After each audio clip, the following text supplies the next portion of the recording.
दोस्तों नमस्कार, welcome back to newspaper analysis video. आज की इस वीडियो में हम लोग द हिंदू और इंडियन एक्सप्रेस के जो भी इम्पोर्टेंट आर्टिकल्स हैं उसको डिस्कस करेंगे और जो भी हमारे बीपीएससी पॉइंट ऑफ व्यू से रिलेवेंट है उसको देखेंगे।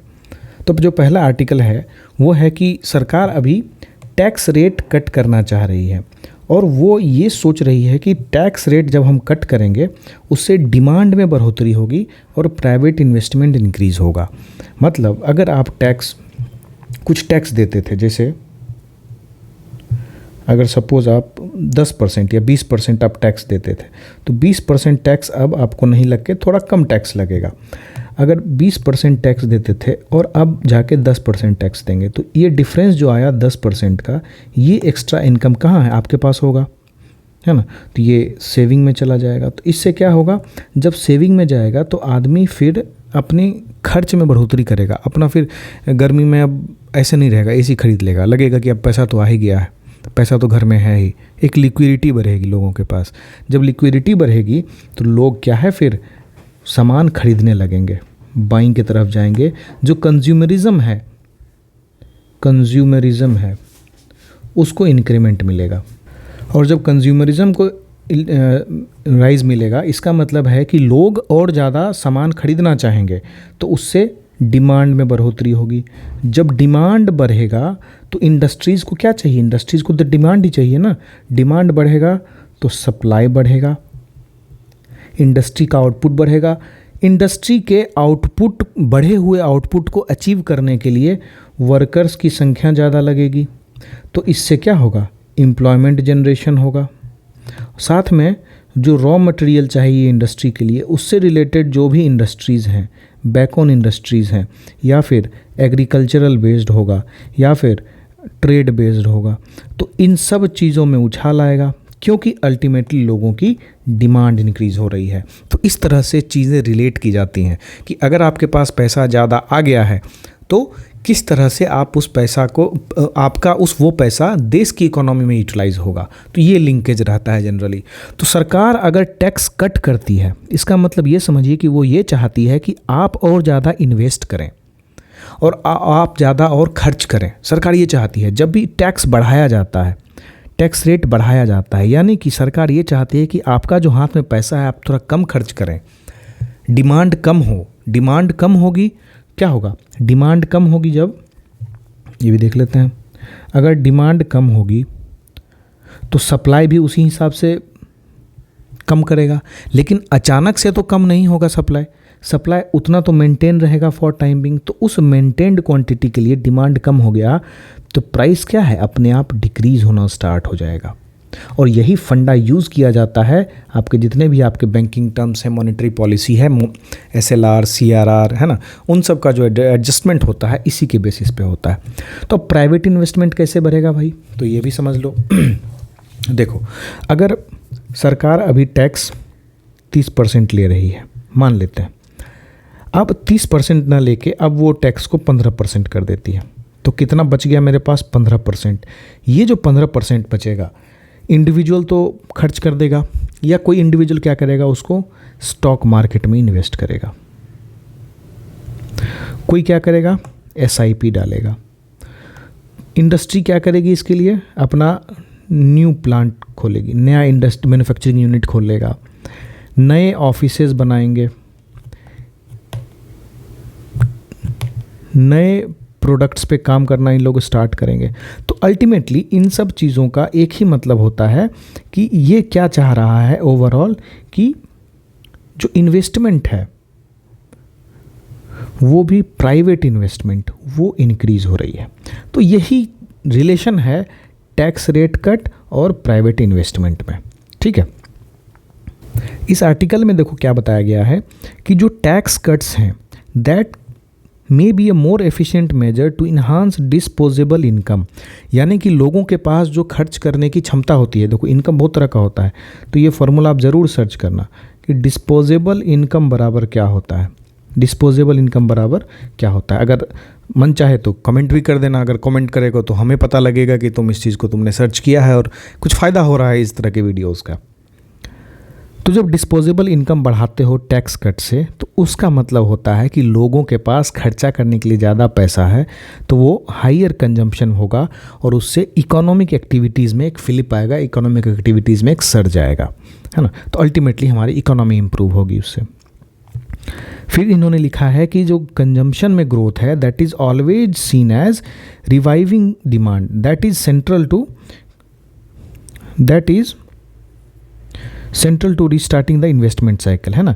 कहीं का भी इन्वेस्टमेंट साइकिल को बढ़ाना हो तो ये ज़रूरी होता है कि सबसे पहले हम उसके जो कंज्यूमर हैबिट्स हैं उसको चेंज किया जाए, उसको मॉडिफाई किया जाए, ठीक है। अब why not higher welfare spend. अब अगर वेलफेयर स्पेंड ज़्यादा करेंगे तो क्या होगा, वेलफेयर, अब देखो हमारे पास दो मेजर्स हो सकता है यहाँ पे वो इकोनॉमी को बूस्ट करने का। सरकार के पास दो रास्ता है, आइदर क्या करे वो टैक्स कट करे और उस हिसाब से लोगों के पास पैसा पहुँचा दे, दूसरा ऑप्शन ये है कि फ्रीबीज दे या फिर वेलफेयर मेजर्स करे। मतलब जैसे प्रधानमंत्री किसान सम्मान निधि योजना के तहत जो पैसा दिया जाता है और भी कुछ यूनिवर्सल बेसिक इनकम टाइप दे दिया जाए। तो इससे क्या होगा, अगर फ्रीबीज और वेलफेयर देते हैं तो उससे उतना फ़ायदा नहीं होगा जितना टैक्स कट से हो जाएगा, क्योंकि टैक्स कट में डायरेक्ट पैसा लोगों का बच रहा है। वेलफेयर में क्या होगा या फ्रीबीज में क्या होगा कि उससे लीकेजेस बढ़ते हैं, है ना। लीकेजेस कुछ तो होंगे, तो 20-30% तो ऐसे ही लीकेज हो गया। तो ये पैसा जो है ये तो ब्लैक मनी में तब्दील हो गया ना, ये डायरेक्ट इकोनॉमी को बूस्ट नहीं कर पाया। तो this is the one of the wonderful method tax cut किसी भी इकोनॉमी को बूस्ट करने के लिए, ठीक है। तो ये इंपॉर्टेंट था, प्रीलिम्स में इससे बहुत सवाल बन सकता है और मोस्ट प्रोबेबली आ भी जाएगा। तो ये जो आर्टिकल है इसमें टैक्स कट और कंज्यूमर डिमांड को बढ़ाने का रिलेशन था, वो किस तरह से बढ़ा सकता है उसको डिटेल में मैंने इसमें कुछ पॉइंट्स लिख के इसको प्रूव कर दिया है कि जैसे कंज्यूमर डिमांड बढ़ेगा, डिस्पोजेबल इनकम बढ़ेगा तो क्या होगा, हायर स्पेंडिंग बूस्ट होगा, एग्रीगेट डिमांड बढ़ेगा इकोनॉमी में, फिर कंजम्पशन का मल्टीप्लायर इफेक्ट होगा, कंज्यूमर कॉन्फिडेंस बढ़ेगा। यहाँ से मेंस में भी क्वेश्चन पूछा जा सकता है कि किस तरह से रिसेंटली जो टैक्स कट्स हैं उससे डिमांड और प्राइवेट इन्वेस्टमेंट में बढ़ोतरी हुई है, ठीक है। तो ये सब पॉइंट लिखा जा सकता है। फिर प्राइवेट इन्वेस्टमेंट को बढ़ावा देना है ना। तो कुछ एग्जांपल अगर देखोगे तो यूनाइटेड स्टेट्स में 2017 में टैक्स कट किए गए थे और ये कॉर्पोरेट टैक्स जैसे ही 35% से 21% टैक्स कट हुआ तो there was a notable increase in corporate earnings and business investment. और ये कंपनीज जिनको कॉर्पोरेट अर्निंग हुई और जिन्होंने बिजनेस इन्वेस्टमेंट बढ़ाया, those companies started expanding their operation and ultimately increase their capital expenditures. अब कैपिटल एक्सपेंडिचर बढ़ेगा यानी कि इकोनॉमिक ग्रोथ को और ज़्यादा बूस्ट मिलेगा। सिमिलरली 2019 में कॉर्पोरेट टैक्स कट किया गया, है ना। तो कॉर्पोरेट टैक्स 30% था, उससे घटा के 22% कर दिया गया। तो जो 22% किया गया कॉर्पोरेट टैक्स है ये for existing companies and to 15% for new manufacturing companies. ये पॉलिसी एम कर रहा था कि जो इन्वेस्टमेंट है मैन्युफैक्चरिंग सेक्टर में उससे इकोनॉमिक ग्रोथ को बूस्ट मिले और मेक इन इंडिया इनिशिएटिव जो था उससे और थोड़ा ऐड ऑन होके ये इंडिया एक अट्रैक्टिव डेस्टिनेशन बन पाए फॉरेन इन्वेस्टमेंट के लिए, है ना। तो यहाँ से प्रूव भी हो जाता है कि tax cut rate is helping to boost the private investment. फिर उसके कुछ लिमिटेशंस भी हैं, तो ये सब आप देख लेंगे। PDF में शेयर कर दूंगा टेलीग्राम ग्रुप पे और वेबसाइट पे, दोनों पे। टेलीग्राम पे मोस्टली अपलोड हो जाएगा, अभी वेबसाइट पे इवनिंग या कल तक अपलोड होगा। दूसरा आर्टिकल है कि स्विस पीस समिट हो रहा है अभी, ठीक है ना, स्विस पीस समिट। उस स्विस पीस समिट में रशिया यूक्रेन को जो वॉर चल रहा है उसको लेके कुछ एक डिक्लेरेशन आया, यूक्रेन डिक्लेरेशन आया। उसमें रसिया का पक्ष नहीं लिया गया, तो इंडिया ने उस पर साइन करने से मना कर दिया और एब्सटेन कर दिया। तो ये क्या रिवील करता है, India opts out of Ukraine declaration, ठीक है। ये क्वेश्चन पूछा जा सकता है कि recently held Swiss peace summit, India what was the direction of India in support of Ukraine declaration, opted out of Ukraine declaration, can't we said anything, none of this, है ना। तो उसमें India opted out of the Ukraine declaration. और ये जो opt out India ने किया है ये बहुत सिग्निफिकेंट है। इसलिए सिग्निफिकेंट है कि this reflects that India is a sovereign country, India is a sovereign nation. India के पास डिसीज़न लेने का अपना राइट है।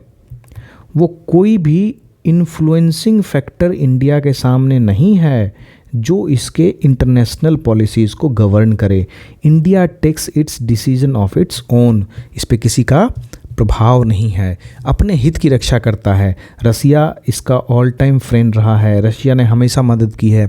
रसिया से रिसेंटली ऑयल जब हम खरीद रहे हैं तो हमको बहुत फ़ायदा हो रहा है, तो हम क्यों ना रसिया का साथ दें। International relation is all about it's one's individual interest. It's not at all about the global community. वो तो दिखाने के लिए है, वो तो बाय प्रोडक्ट है कि आप अपने इंटरेस्ट को बचाने में अगर कुछ दूसरों का फ़ायदा हो रहा है तो आप उसको ग्लोबल है ना वेलफेयर का नाम दे देंगे, लेकिन वो एक बाय प्रोडक्ट है। इंटरनेशनल रिलेशन में it's all about the individual interest. उस कंट्री को जो अच्छा लगता है, उस कंट्री को जो सूट करता है वो वही करेंगे और करना भी वही चाहिए। अब एक स्कीम लॉन्च हुआ है, प्रधानमंत्री सूर्य घर मुफ्त बिजली योजना। इससे पूछा जा सकता है कि स्कीम कब लॉन्च हुआ, स्कीम किसने लॉन्च किया, स्कीम कहाँ से लॉन्च हुआ। तीनों चीज़ आप इसके लिए प्रिपेयर कर लेंगे। This is very very important. आप मान के चलिए करंट अफेयर जिस तरह का आता है ऐसा ही क्वेश्चन पूछा जाता है।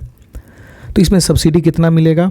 अभी हरियाणा में 1 लाख पुअर फैमिलीज़ को 1.1 लाख का सब्सिडी दिया जाएगा सेंट्रल और स्टेट गवर्नमेंट की तरफ से, ताकि वो अपने घर में सोलर पावर लगा सकें। उससे क्या होगा कि लोगों को जो 300 यूनिट है ना फ्री इलेक्ट्रिसिटी दी जाएगी एवरेज मंथली बेसिस पे।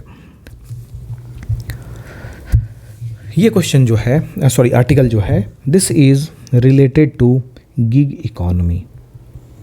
पिछले 2-3 दिन में हमने काफ़ी डिटेल में डिस्कशन किया था गिग इकोनॉमी से रिलेटेड काफ़ी फैक्ट्स को देखा था। इसमें हम लोग समझेंगे कि गिग इकोनॉमी आज के टाइम पे कैसे ट्रांसफॉर्म हो रही है, इसके बारे में क्या लिखा हुआ है।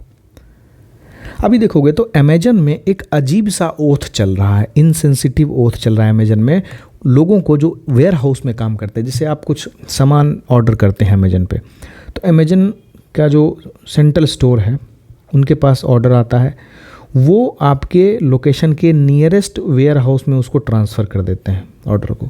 अब वहाँ के वेयर हाउस के जो लोग हैं, अगर आपका प्राइम फुलफिल्ड ऑर्डर है तो क्या होगा, उस वेयर हाउस में ही सामान रखा रहता है, वहीं से शिप करते हैं। तो उस वेयर हाउस में कुछ काम करते हैं लोग, बोथ स्किल्ड एंड अनस्किल्ड। अब वहाँ पे ये ओथ दिलाया जाता है कि जब तक मेरा टारगेट पूरा नहीं होगा, जैसे आप 9 बजे से ड्यूटी कर रहे हैं तो 12 बजे तक में आपको कम से कम 100 ऑर्डर्स प्रोसेस करने हैं। अगर आपने 100 ऑर्डर्स प्रोसेस नहीं किया, बीच में आप टॉयलेट का भी गैप नहीं ले सकते, ड्रिंकिंग वाटर का गैप नहीं ले सकते। This is totally against the labour laws, this is totally against the human rights, basic human rights, है ना। आप किसी नेचर्स कॉल को बंद नहीं कर सकते, आपका कोई अधिकार नहीं बनता। अगर आप करोगे तो आप बोरिया बिस्तर समेटो और चले जाओ, आपसे अच्छी कंपनी फ्लिपकार्ट हमारे पास है। ये चीज़ उनको समझना पड़ेगा, और ये चीज़ तभी समझ में आएगा जब गवर्नमेंट एक्शन लेगी इसके खिलाफ। लेकिन जो प्रेजेंट गवर्नमेंट है, इनका इंक्लिनेशन कैपिटलिस्टिक इकोनॉमी की तरफ ज़्यादा रहता है। मतलब इस तरह की चीज़ों को ये ज़्यादा हस्तक्षेप नहीं करते हैं, कॉरपोरेट मैटर्स में ज़्यादा हस्तक्षेप नहीं करते हैं, जबकि गवर्नमेंट को ये इंश्योर करना चाहिए कि एटलीस्ट लोग जो हैं, जो काम कर रहे हैं, उनको सोशल सिक्योरिटी बेनिफिट्स तो ज़रूर मिले। अब गिग इकोनॉमी होने के कारण क्या प्रॉब्लम है कि जो आदमी इस तरह के ओथ लेता है वो मजबूर है, वो मना नहीं कर सकता, क्योंकि अगर मना करेगा तो उसके जैसे हज़ारों लोग ऑलरेडी लाइन में लगे हुए हैं उसके जगह को रिप्लेस करने के लिए। तो इट्स नॉट एट ऑल कि वो कंपनी इंडिया को कितना कमाई करके दे रही है, इट्स ऑल अबाउट कि इंडियन कल्चर में वो अपने आप को कितना ढाल पा रही है। अगर इंडियन कल्चर को सपोर्ट नहीं करता है वो, है ना, Indian culture, Indian tradition, India का जो सिस्टम है उसको अडॉप्ट नहीं करके अपना सिस्टम इम्प्लीमेंट करने की कोशिश करता है, तो यहाँ पे सरकार का काम हो जाता है कि इसको कसना। तो इसी से रिलेटेड ये आर्टिकल है, आकाश जोशी जी इसमें काफ़ी डिटेल से बताए हैं कि किस तरह से अमेजन में लोगों का हरासमेंट हो रहा है। ठीक है, अब देखो ये स्किल गैप है। चंद्रबाबू नायडू रिसेंटली कहते हैं कि हमें स्किल सेंसस की ज़रूरत है इंस्टेड ऑफ कास्ट सेंसस। तो अब स्किल सेंसस क्या है ये भी समझना पड़ेगा। देखो कास्ट सेंसस क्या था? कास्ट सेंसस क्या था कि एक एरिया में अलग अलग कास्ट के कितने पॉपुलेशन हैं, उन पॉपुलेशंस की दृष्टि से उनको उतना % रिजर्वेशन अलॉट किया गया। कास्ट सेंसस में ये दिक्कत है कि जैसे सपोज ए है, ये बी कास्ट है, ये सी ग्रुप है। ए ग्रुप में 5 कास्ट हैं, बी ग्रुप में 5 कास्ट हैं। तो बी को अगर हम 20% रिजर्वेशन देते हैं, एक इमेजिनरी फिगर मानते हैं, तो इस 20% में क्या हो रहा है कि इन 5 कास्ट में सिर्फ 2 कास्ट जो है ये इमर्ज होके इस 20% का 80% सीट खा रहा है। बाकी इस 20% का 20% जो बचा है ये बाकी 3 को जा रहा है। तो ये कहीं से भी इक्विटी डिस्ट्रीब्यूशन की बात यहाँ पे नहीं हो रही है। तो इसी पे कास्ट सेंसस के बाद ही एक बात आती है कि कास्ट कैटेगराइजेशन होना चाहिए। जैसे बी को अगर 20% रिजर्वेशन मिला तो आप ये भी इंश्योर करेंगे कि B1, B2, B3, B4 की कितनी कितनी % हिस्सेदारी है और उस हिसाब से उनका रिप्रेजेंटेशन है कि नहीं है तो बाकी को कट करके उनको रिप्रेजेंटेशन दिया जाना चाहिए, जिस तरह से जनरल कोटा का कट करके बिहार में बाकी कम्युनिटीज़ को दिया गया है। अफर्मेटिव एक्शन है, बिल्कुल दिया जाना चाहिए, लेकिन ये भी देखना चाहिए कि जो दिया जा रहा है that should not be at the cost of good merit, और उसको इस तरह से अलाइन करना चाहिए कि जो तबका एक्चुअल रिजर्वेशन के नीड में है उनको वो चीज़ पहुंचनी चाहिए। अब हम आते हैं अपने कास्ट सेंसस वाले स्किल सेंसस वाले डिस्कशन में। स्किल सेंसस क्या होता है कि कहीं पे एम्प्लॉयमेंट बहुत कम है, जैसे बिहार में देखो एम्प्लॉयमेंट बहुत कम है, तो क्या रोजगार कम है या फिर लोगों के पास स्किल सेट नहीं है इस रोजगार को लेने के लिए? तो it's not about unemployment, it's all about employability. कितना ज़्यादा आप एम्प्लॉयबल होते हैं वो ज़्यादा रिस्पॉन्सिबल है आपकी नौकरी के लिए, बजाय इसके कि कितना जॉब अवेलेबल है। बीपीएससी में तो हर बार 200 से 300 सीट निकलता है, क्यों उतने लोग ही सेलेक्ट होते हैं? आप क्यों नहीं सेलेक्ट हो जा रहे हैं? Because you are not that much employable.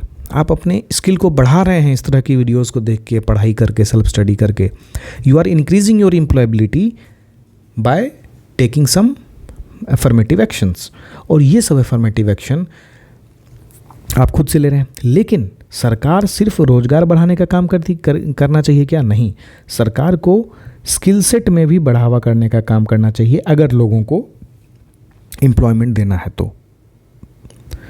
तो इसमें देखो क्लियरली लिखा हुआ है कि employment crisis is in India is not just about unemployment, it is also about a crisis of unemployability and this is not a secret. 2015 की जो policy थी ministry of skill development and entrepreneurship को, उसने कहा था कि our country presents a dual challenge of paucity of highly trained workforce as well as non employability of large section of the conventionally educated youth who possess little और no job skills.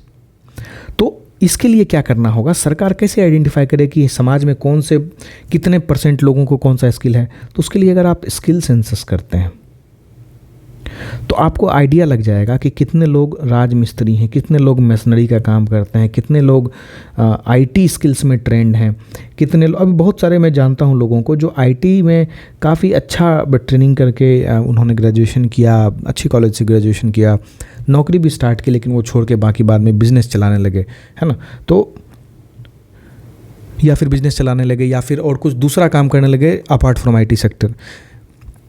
तो इन लोगों का skill set जो है वो आप map करेंगे पहले, फिर इन स्किल सेट के बेसिस पे आप देखेंगे कि मैन्युफैक्चरिंग के अगर 30% है लोग, 40% लोग मैन्युफैक्चरिंग के स्किल सेट वाले हैं, तो क्यों ना एक मैन्युफैक्चरिंग प्लांट का इस्टेब्लिशमेंट किया जाए, तो लोगों को वहाँ पे रोज़गार मिल जाएगा।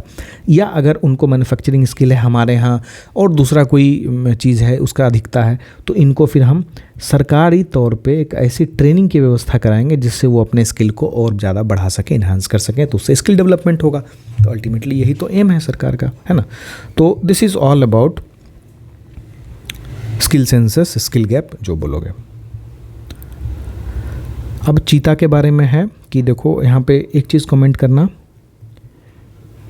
इंडिया में चीता नेचुरली एक्सटिंक्ट हो गया है, इज़ दिस ट्रू और फॉल्स? इज़ दिस ट्रू और फॉल्स कि चीता इंडिया में एक्सटिंक्ट हो गया है? ये आपको कमेंट बॉक्स में लिखना है कि दिस इज़ ट्रू और फॉल्स। दूसरा चीज़ लिखना है कि रिसेंटली कुछ चीता को लाया गया था फ्रॉम वेयर, कहाँ से लाया गया था, और विच नेशनल पार्क, कौन से नेशनल पार्क में रखा गया था, कौन से नेशनल पार्क में रखा गया था। ये जनरली बहुत इम्पॉर्टेंट है और इस तरह का क्वेश्चन पूछा जाता है प्रीलिम्स में। So be aware of this and prepare accordingly. A new way to predict El Nino और ला नीना एक वेदर फेनोमेनन है और recently Hyderabad based Indian National Centre for Ocean Information Services ने एक नया प्रोडक्ट बनाया है जिससे वो एल नीनो और ला नीना के कंडीशंस को प्रिडिक्ट कर सकते हैं। कितना? Even 15 months in advance predict कर सकते हैं और इसको उन्होंने नाम दिया है bayesian कॉन्वोल्यूशन न्यूरल नेटवर्क, है ना, bayesian कॉन्वोल्यूशन न्यूरल नेटवर्क। ये जो है एल नीनो और ला नीना को प्रिडिक्ट करता है। तो एल नीनो और ला नीना है क्या? तो अगर एंसो फेनोमेनन देखें, यानी El Nino southern oscillation phenomenon देखें, एक ऐसा क्लाइमेट फेनोमेनन है जो that involves changes in temperature of waters in the central and eastern tropical Pacific ocean और उसके साथ fluctuations in the overlying atmosphere. Geography में आपको काफ़ी डिटेल से बताया गया होगा किस तरह से पेरुवियन कोस्ट पे देखोगे, यहाँ पे क्या हो जाता है, लो प्रेशर क्रिएट हो जाता है और इंडिया के जो पैसिफिक वाला साइड है या इंडियन ओशन साइड है वहाँ पे हाई प्रेशर हो जाता है। हाई प्रेशर की वजह से जो एयर है वो काफ़ी डेंस होके नीचे सिंक कर जाता है और जो नॉर्मल टाइम पे इधर से इधर फ्लो करता है एयर, जो मानसून लाता है, वो एल नीनो की वजह से नहीं हो पाता है और एल नीनो इसका उल्टा प्रभाव करती है, एयर इधर से इधर फ्लो होने लगता है कोल्ड एयर, जिसकी वजह से यहाँ सूखा पड़ता है, इंडिया में सूखा पड़ता है।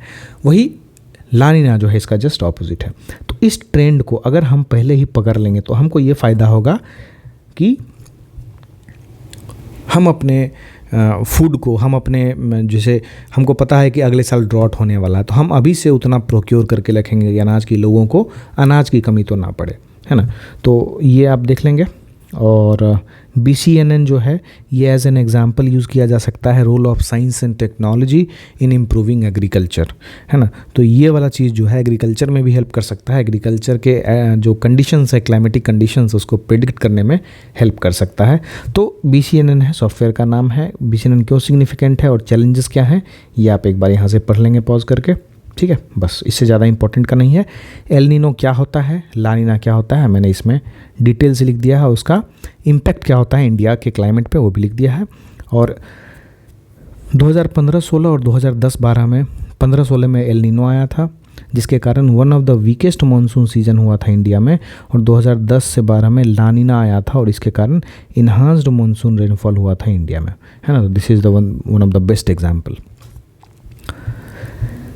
एक साइंस से रिलेटेड फैक्ट आया है न्यूज़पेपर में, ये है कि जो चिली पीपर्स होते हैं, मिर्ची, चिली पीपर्स, उसमें क्या पाया जाता है, किसकी अधिकता होती है? तो उसमें होती है कैप्साइसिन की। कैप्साइसिन पाया जाता है चिली में, जिसकी वजह से उसमें जो टेंडेंसी है, जलने वाली टेंडेंसी आती है ना, तो यही कैप्साइसिन से होती है। अब अगला जो है वो India to host first international air exercise in August, इसके बारे में डिटेल से आगे लिखा है हमने, वो देखेंगे। ईवीएम सिक्योरिटी के बारे में इलोन मस्क साहब ने कुछ कमेंट किया। इलोन मस्क कौन है? ही इज़ एन एंटरप्रेन्योर, एक फ्यूचरिस्ट है, बहुत आगे की सोचता है, नो डाउट। लेकिन ये भी याद रखो कि ये एक one of the best example है कैपिटलिस्टिक टेंडेंसी का। इसको ऐसे हम समझ सकते हैं कि इलॉन मस्क अभी इंडिया आने वाला था जब हमारी काउंटिंग नहीं हुई थी चुनाव की, उससे पहले। लेकिन इससे पहले कुछ ऐसा हुआ कि इन्होंने अपना दौरा यहाँ पर कैंसिल कर दिया, प्राइम मिनिस्टर से मिलने वाले थे। क्या था कि इनको अपना इंडिया में टेस्ला का जो कार है वो बेचना है, उसके लिए यहाँ पे प्लांट लगाने का सोच रहे थे वो, या यहाँ पे इंपोर्ट कॉस्ट कम करने वाले थे वो। लेकिन ऑलरेडी महिंद्रा और टाटा जैसी कंपनीज़ ने जो ई व्हीकल उस पर काम करना शुरू कर दिया है और ड्राइवरलेस पे भी काम करना शुरू कर दिया है। तो ये उनको खटक गया कि वो अगर इंडिया आएंगे तो उनसे इस तरह का करार किया जा सकता है कि लोकल जो मैन्युफैक्चरर्स हैं उनको प्रमोट किया जाए। तो इस वजह से इन्होंने अपना दौरा कैंसिल कर दिया।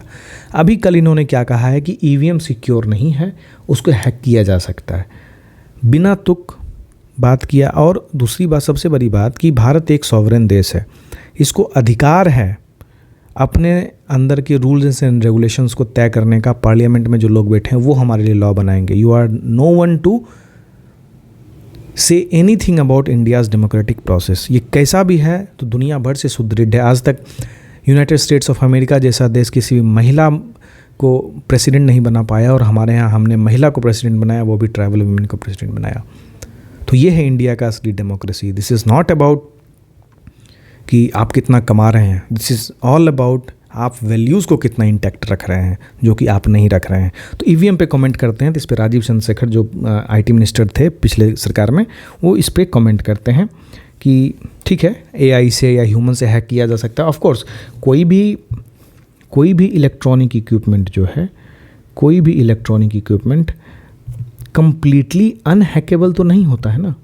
ऐसा तो बिल्कुल भी नहीं है कि वो हैक नहीं किया जा सकता है, लेकिन उसमें एक ये क्लॉज है कि वो तभी हैक किया जाएगा जब उसको कनेक्ट करेंगे हम एक्सटर्नल डिवाइस से।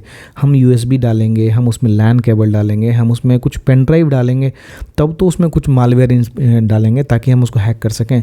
जब ईवीएम में ऐसा कुछ कनेक्टिंग का फैसिलिटी ही नहीं है, तो हाउ कैन यू से कि दैट कैन बी हैक्ड। और कल तो कोई ऐसा भी बोल रहा था फ़ोन के OTP से ईवीएम खोल रहा है, मतलब कुछ भी चल रहा है। EVM is totally unhackable.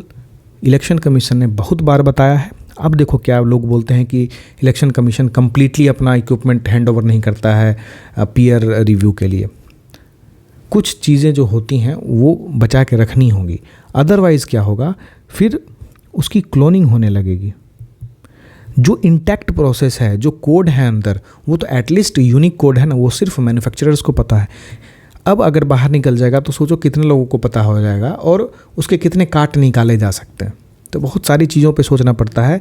Election commission of India एक संवैधानिक संस्था है और वो ये इंश्योर करती है कि भारत में जो डेमोक्रेटिक प्रोसेस है वो सुदृढ़ हो, जो डेमोक्रेटिक सिस्टम से वोटिंग हो रही हो वो अनफेयर अनबायस्ड हो।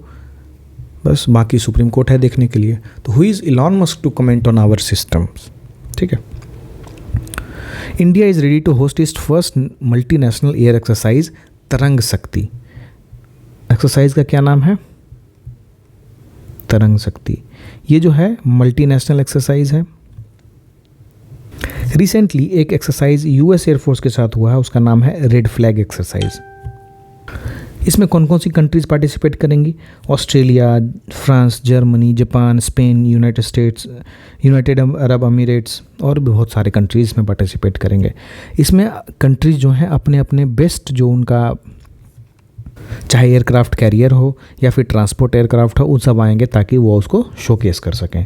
इसमें बेसिकली क्या होता है ना, ये सब एक्सरसाइज जो एक तो कोहेशन बनाने के लिए कि दो कंट्रीज़ को अगर हेल्प चाहिए होगा तो आपस में एक्सरसाइज करके, दूसरा हमारी आर्मी में क्या चल रहा है, आपकी आर्मी में अच्छा क्या चल रहा है, एक दूसरे को शेयर करेंगे तो हम अपनी आर्मी को और ज़्यादा स्ट्रेंथन कर पाएंगे। तीसरी चीज़ ये हो जाती है कि जो भी एडवर्सरीज़ हैं उनको ये दिखाना रहता है, शो ऑफ स्ट्रेंथ होता है कि देखो हमारे पास इतनी ताकत है, कुछ करोगे तो छोड़ेंगे नहीं तुमको। फिर चौथा हो जाता है स्ट्रैटेजिक पॉइंट ऑफ व्यू से कि हम दोनों पार्टनर हैं, दुनिया वालों देख लो हम दोनों पार्टनर हैं। तो ये सब चीज़ें की जाती हैं, एक्सरसाइजेज जो हैं ये सब की जाती हैं। अब देखो कनाडा इंडिया का भी इशू चल रहा है। अब ट्रूडो साहब ने कहा है कि Canada and India are committed to working together on the important issues. इससे पहले वो काफ़ी कुछ कह चुके हैं कि इंडियन जो है इन्वॉल्व्ड थे किसी एक के यूएस सिटीज़न के मर्डर में कैनेडियन सॉइल पे। तो ये सब चीज़ें जो हैं वो कह रहे थे बार बार पार्लियामेंट में। क्या था कि किसी भी पॉलिटिशियन के बहुत सारे डोमेस्टिक कंपल्सन्स होते हैं, है ना, डोमेस्टिक कंपल्सन्स होते हैं। उन डोमेस्टिक कंपल्सन्स को साधने के लिए, उनकी रेटिंग अगर गिरती है तो उस रेटिंग को उठाने के लिए वो क्या करेंगे, कुछ नेशनलिस्टिक, कुछ पेट्रियोटिक, कुछ राष्ट्रवाद, राइट विंग, ये सब इन्वॉल्व हो जाते हैं इसमें, ताकि ये प्रूव कर सकें कि आपके सामने जो खड़ा है वो पक्का राष्ट्रवादी हो, देश के लिए कुछ करना चाहता है, अपने लिए नहीं सोच रहा है। इस क्रम में क्या होता है कि रिलेशन जो है दूसरी कंट्री से वो ख़राब हो जाते हैं, राइट। वाइस प्रेसिडेंट ने प्रेरणा स्थल पार्लियामेंट्री प्रीमाइसेस में रिसेंटली इनॉग्रेट किया है। पूछा जा सकता है प्रेरणा स्थल पार्लियामेंट प्रीमाइसेस में जो अभी इनॉग्रेट हुआ है उसने किसने इनॉग्रेट किया? तो वाइस प्रेसिडेंट ने किया है। अभी देखो कॉल करके लोगों को मूर्ख बनाया जा रहा है, ये कह के कि हम फेडेक्स से बोल रहे हैं। आपका एक पार्सल जो है हमारे यहाँ रुक गया है, उस पार्सल में ड्रग्स मिला है। आपको इस नंबर पे बात करनी होगी या मुंबई पुलिस से बात करनी होगी ताकि आपका पार्सल छुड़ाया जा सके।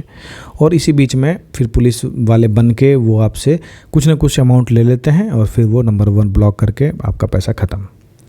तो इस पे CBIC जो है, central board of indirect taxes, इन्होंने क्या किया है कि multi modal campaign to spread awareness of such fraudsters, उनकी मॉडस ऑपरेंडी, और लोगों को अर्ज कर रहे हैं कि ऐसे केसेस को आप रिपोर्ट करिए ताकि उस पर एक्शन हो सके। रिसेंटली मैंने आपसे पूछा था कि कफाला सिस्टम क्या है।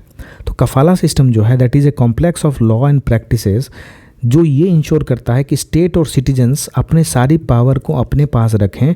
जो इंडिविजुअल माइग्रेंट्स आते हैं बाहर से वो टेम्प्रोरी हों, even if the dependency on the labour is near permanent. ठीक है, ये सिस्टम कहाँ है? मोस्टली अरब कंट्रीज़ में है, जिसके कारण क्या होता है, जो इंडियन हैं उनको उनके राइट्स सही से नहीं मिल पाते हैं उन सब कंट्रीज़ में। अभी देखो, एक सॉलिड वेस्ट मैनेजमेंट सेस लाया गया है, इसको वेस्ट जनरेटर्स पे लाया गया।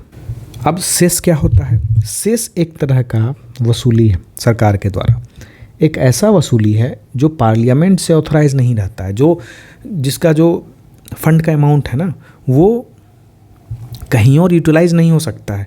उसका यूटिलाइजेशन सिर्फ और सिर्फ उसी टास्क के लिए होगा जिस टास्क के लिए वो कलेक्ट हो रहा हो। ये बजट में नहीं काउंट किया जाता है, ये आउट ऑफ बजट इनकम्स होते हैं। तो सरकार जनरली सेस का यूज़ करती है अपने बजटरी डेफिसिट को पूरा करने के लिए। तो अभी बरहुत जो बेंगलुरु महानगर पालिका है उसने एक सॉलिड वेस्ट मैनेजमेंट सेस लगाया है 100 रुपये पर मंथ का, सारे जो सिटीजन्स हैं उनके ऊपर।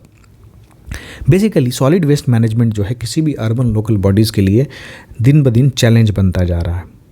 ठीक है, उसके लिए गवर्नमेंट के काफ़ी सारे लॉज आए हैं, लेकिन चैलेंज ये हो जाता है कि जब तक अवेयरनेस नहीं होगी, जब तक लोग अवेयर नहीं होंगे कि सॉलिड कचरा क्या है और गीला कचरा क्या है, वो उसको सेपरेट नहीं करेंगे, वो उस तरीके से सेपरेट करके सरकार के जो एजेंसीज हैं उसको नहीं देंगी, तब तक उसका ट्रीटमेंट कैसे हो पाएगा, है ना। तो बेसिकली समस्या देखो क्या है कि जो सॉलिड वेस्ट इंडिया में जनरेट हो रहा है ना, that is 50 to 60% biodegradable material होता है और 40 to 45% नॉन बायोडिग्रेडेबल मटेरियल होता है। ठीक है, और जो portion of recyclable material in the dry waste is minimal, जो कि सिर्फ 1 or 2% होता है, और रेस्ट जो होता है वो नॉन रिसाइक्लेबल और नॉन बायोडिग्रेडेबल वेस्ट होता है। 55% wet waste can be converted into organic compost और biogas, yield is as low as 10 to 12%, जिसके कारण दोनों कंपोस्टिंग और बायोगैस जनरेशन में सॉलिड वेस्ट से अनवायबल हो जाता है। कहने का मतलब कि सॉलिड वेस्ट जो है इसको डिस्पोज करने का बहुत है ना कॉम्प्लेक्स प्रोसीजर है, बहुत कॉस्टली प्रोसीजर है और इकोनॉमिकली वायबल नहीं है। तो लोगों को सॉलिड वेस्ट जनरेट करने से ही कम करने के लिए ज़रूरी है कि उस पर उस तरह की कुछ पेनाल्टीज़ लगाई जाए, है ना, जैसे टैक्स कट वाला हमने देखा था, वही फंडा यहाँ पे भी यूज़ कर रहे हैं। तो हमारे लिए समझने की चीज़ है कि सॉलिड वेस्ट मैनेजमेंट होता क्या है, कितने टाइप ऑफ सॉलिड वेस्ट होते हैं, कितने टाइप के सॉलिड वेस्ट मैनेजमेंट होते हैं, और गवर्नमेंट इनिशिएटिव्स क्या है सॉलिड वेस्ट मैनेजमेंट के लिए इंडिया में। स्वच्छ भारत मिशन है, सॉलिड वेस्ट मैनेजमेंट रूल्स है, प्लास्टिक वेस्ट मैनेजमेंट रूल्स है, एनजीटी के काफ़ी कुछ उसके प्रोसीडिंग्स आए हैं, waste to energy plants open किए जा रहे हैं, ईपीआर है, स्मार्ट सिटीज़ मिशन है, अमृत मिशन है ना। इन सब मिशन की तरह जो सॉलिड वेस्ट मैनेजमेंट है उसको एफिशिएंटली किया जाता है, ये आप पढ़ लेंगे, है ना। तो आज के लिए न्यूज़पेपर में इतना ही, मिलते हैं कल, बाय बाय।